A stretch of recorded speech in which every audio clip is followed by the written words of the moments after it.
ओम नमो भगवते वासुदेवाय। आपण मानकु मो चैनल त्रिसंध्या को स्वागत। आजिर विषय वस्तु हेउछि मंदिर रे वाद्य वादन करा जाय काहेकि।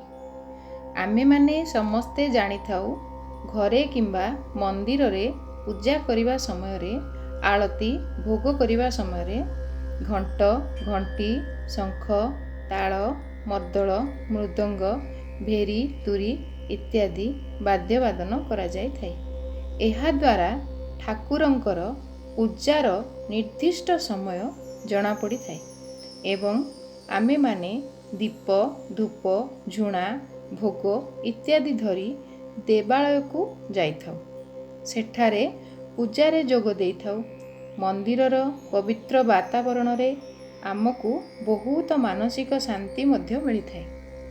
किंतु आमे जानिछे कि मंदिर रे वाद्यवादन करा जाय काहेकि। एहार कारण हेउछि मंदिर रे वाद्यवादन मंत्र उच्चारण परंपरा बहु प्राचीन।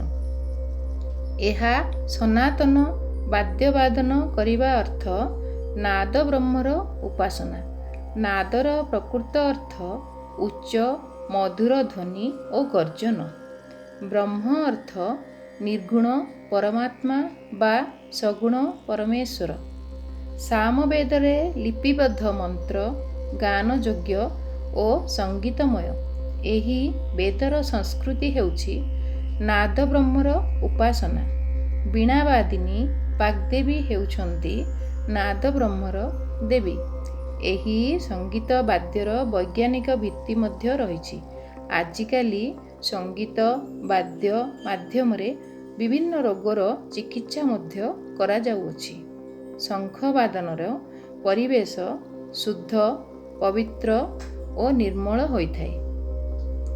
एहा द्वारा बहु रोगरु मध्य आमको मुक्ति मिलिथाए। तेणु करी प्रतिदिन पूजा करिवा समय रे वाद्य वादन करा जाय थाए। एमिति रोचक कथा जानिबा पई आपण माने मो चैनल को सब्सक्राइब करंतु एवं वीडियोटी भल लागिथिले लाइक करंतु और शेयर मध्य करंतु।